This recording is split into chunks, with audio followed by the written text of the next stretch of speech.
What's up, riders? Kevin Wilson, the BMXPERTS here. I'm otherwise known as the BMX Hunter, and thank you for coming by the BMXPERTS page on YouTube and the BMXPERTS podcast. This isn't necessarily a podcast where I have an interview today. I do have a little short story I want to share with you guys. This story happened about 3 years ago before I became the BMX Hunter. Back when I was a very rookie, very fresh, very green. Um, BMX bike collector. And this is what happened about 3 years ago. About 3 years ago, when I was rehabbing, I was laying at home in my bed. I was rehabbing my leg when I had my quadricep surgery, and I was messing around on Facebook, and I noticed that there was a gentleman that was selling a 1982 Torker on the BMX Museum Facebook page. Now, I believe it was the BMX Museum Facebook page, but this gentleman was selling a Torker for a complete Torker bike for $75, and it had the original Torker bars, Torker forks, Torker frame, with some other not so sought after parts on it. There had some like Free Spirit Huffy wheels on it. Had some old black grips that were melted to the bars. It was really a mess, other than the bars, frame, and forks. But regardless, it was worth a lot more, as you guys would agree with. It was a lot more than $75. So, as you can imagine, this gentleman had about maybe 100 messages from different people all over the country, or all over the world for that matter, saying, "Dude, I'll give you triple that. I'll give you for quadruple that if you'll just ship me the bike." And for some reason, this guy did not want to ship the bike. He's like, "I don't want to deal with the bike. I don't want to deal with shipping. I want to sell it locally. Sorry, I'm not going to sell it to you guys, no matter what you guys offer me for the bike." And I was a little bit shocked. He was located in Carlsbad, California. And at the time, I was living in Temecula, California, which I don't know, what's 35, 40 miles from Carlsbad. And on a lark, I just put a offhanded comment on the post saying, "Hey, dude, I'll give you your $75 for it. I could be there in an hour." And about 15 minutes later, he responded back to me saying, "Dude, you got it. It's your bike. You can have it for $75. And I was like, oh my God, I couldn't believe that he was going to sell me this bike, because at the time, I didn't know. I really didn't know what. I knew it was a good bike, but I didn't know what it was worth, or I didn't know really nothing about it. I mean, I knew Torker was a good brand, obviously, but I really didn't know what the bike was worth. I knew it was worth more than $75. Regardless, he told me that he had looked through he had Facebook stalked me on my profile, and he saw that I liked new wave music. So I had a bunch of New Order videos and the Cure videos and Depeche Mode stuff on my Facebook profile, and he liked that. So he said, "That's why I chose you, because you're a new waver." And I'm all, okay, cool. That's fine with me, man. I'm glad I didn't have Judas Priest on my YouTube, on my Facebook page. But so, anyways, I told him I'll be there in an hour. I jumped in my car. I grabbed my crutches. Got out to my car. Okay, I got in my car and I raced down to Carlsbad. Now, as I was going to Carlsbad, I found out that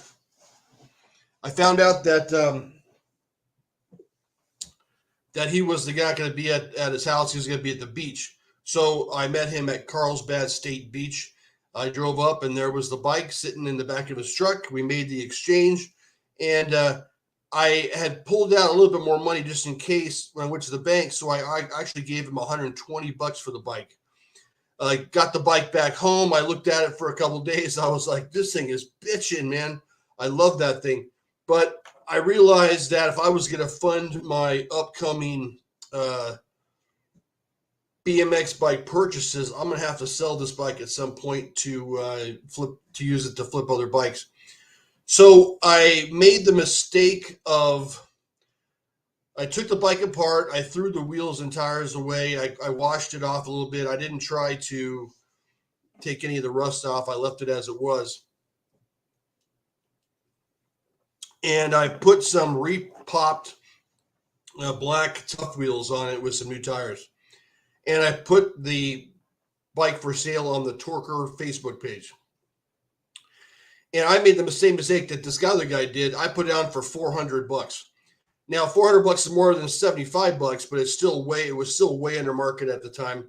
And I had the same problem where guys were reaching out to me saying, dude, I'll give you double. I want the bike so bad. Sell it to me.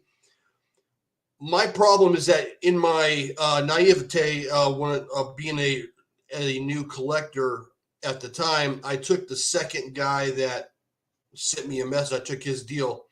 He offered me $400 for the bike. I said, no problem. I'll take it. And I promised that I would hold it for him for a week until he got in town to give me the money. He didn't even send me the money. I just took his word for it that he was going to buy the bike. I held the bike for about a week. He about 4 hours before he was planned to come get the bike, he texted me, said, and he's like, dude, I can't buy the bike. I'm sorry.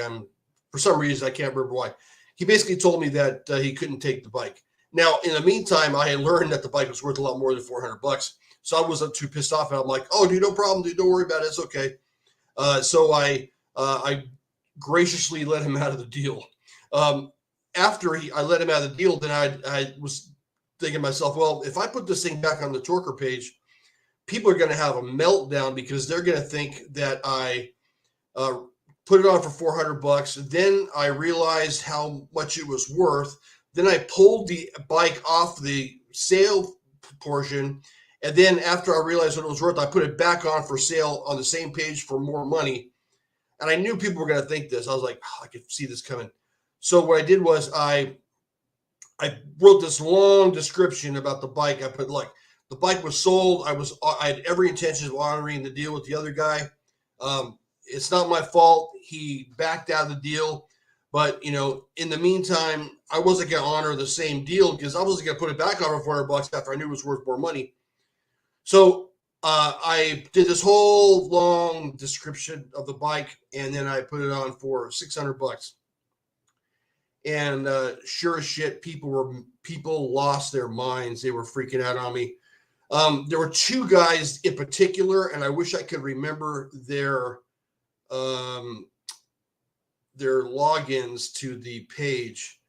But as a new collector, I was a little bit like, I don't want to piss these guys off. So I was kind of like trying to be nice to them, trying to explain my situation. If that happened to me now, I'd basically tell them to fuck off. It's none of your business what I sell my bike for. But at the time, I was trying to be nice, and I didn't want to make any enemies on the Torker page.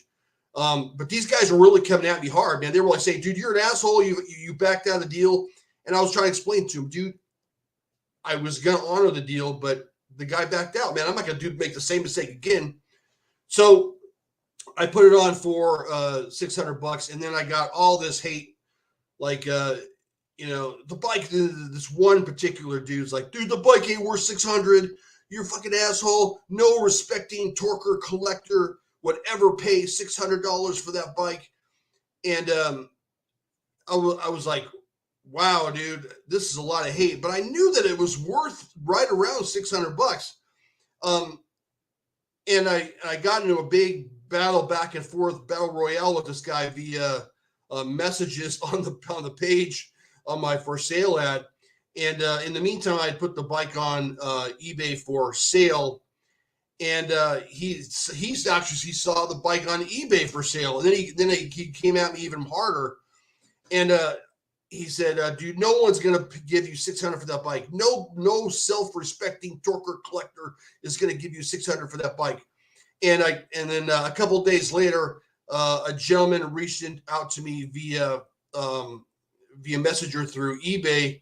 And he said, dude, I'll give you $600 for the bike, but I don't want the wheels. All I want is the bars, the frame, and the forks.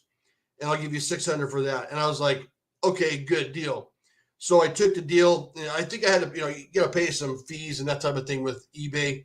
But after I sold it, I copied that message. And I put it on I put it as a picture on my for sale ad on the Torker page. And I basically told the guy to screw off and to get a life. And I knew that the bike was worth $600. Where the bike went to, I have no idea. I believe the bike went to Florida. And to this day, this is probably my favorite bike that I've ever had that I probably shouldn't have gotten rid of. I bought it for $120. I sold it for $600, and it's a beautiful bike. I will post a picture on the thumbnail of this video. I really haven't figured out how to put pictures on the videos yet, but I will post pictures on the as a thumbnail so you guys can see what the bike looked like when I bought it. But that's my tale of the rusted Torker. It's somewhere in Florida. If you happen to watch this video and you know where my rusted Torker is or what happened to it, I would love for you to comment and tell me or send me a picture on my rusted Torker. And was it a 1982? I believe it was. I never really found out. I didn't have it long enough. Thanks for coming by. I appreciate everybody listening. I appreciate the views. I appreciate everything. I'm a nobody that used to race, and now I reach out to some buddies and talk BMX. If you would like to join me on my podcast and talk about BMX, you can always reach out to me directly through DM, Facebook, that type of thing. I would love to talk to you about coming on and telling your story. Let's talk some BMX. I appreciate it. You can subscribe, but if you don't, I really don't give a shit because I do this for fun, and that's the end of that. Thank you everybody for coming by. I appreciate it. BMXers podcast, and I will be releasing stuff all the time, so stay tuned. Guys, I appreciate it. Keep your rubber side down and watch the lights. And happy hunting. Peace.